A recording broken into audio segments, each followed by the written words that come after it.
Welcome to JTV news. Jagdevpur మండలం తిగుల్ రైతులు తమ ఆవేదనను వ్యక్తం చేశారు. మంగళవారం సుమారు 100 మంది రైతులు పంట పొలాల బాటను చూపుతూ నిరసన తెలిపారు. ఈ సందర్భంగా వారు మాట్లాడుతూ తిగుల్ నుండి గజ్వేల్ మండలం హవాయిగూడ వరకు సుమారు 200 మంది వ్యవసాయం చేస్తున్నామని తెలిపారు. 1000 ఎకరాలకు పైగా సాగు భూమి ఉందని, అక్కడ పంట పొలాలకు వెళ్లేందుకు నక్షబాట ఉందన్నారు. కాగా బండ్ల బాట సరిగా లేకపోవడం వల్ల ప్రతి వర్షాకాలంలో పంట సాగుకు ఎన్నో ఇబ్బందులు పడుతున్నామని ఆవేదన వ్యక్తం చేశారు.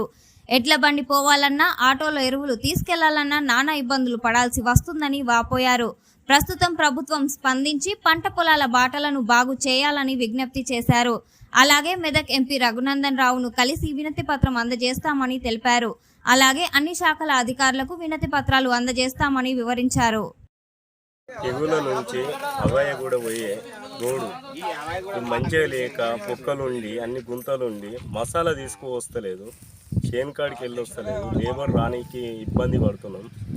జర కర్ణించి ఈ రోడ్డు మంచిగా చేస్తే జర రైతులు ఇక్కడ ఉన్నది 1000 మంది రైతులు, ఎకరాలు వచ్చేసి 2000 ఎకరాలు ఉంటుంది. వచ్చేదానికి పోయేదానికి చాలా ఇబ్బందితోని కూడుకున్న విషయం ఉంది. జర రోడ్డు చేయడానికి శాంక్షన్ చేయడానికి కర్ణిస్తే మంచిగా ఉంటుంది అని నా యొక్క మన్నన. మాది తిగుల్ గ్రామం. మా తిగుల్ టు దాతర్పల్లి పోయే ప్రజలకు, రైతులకు బాట వర్షాకాలం అసలు రావస్తలేదు, పోవస్తలేదు. ఎడ్ల బండి కూడా రావస్తలేదు, పోవస్తలేదు. ఊళ్ళలో చాలా ఇబ్బందికరంగా ఉంది.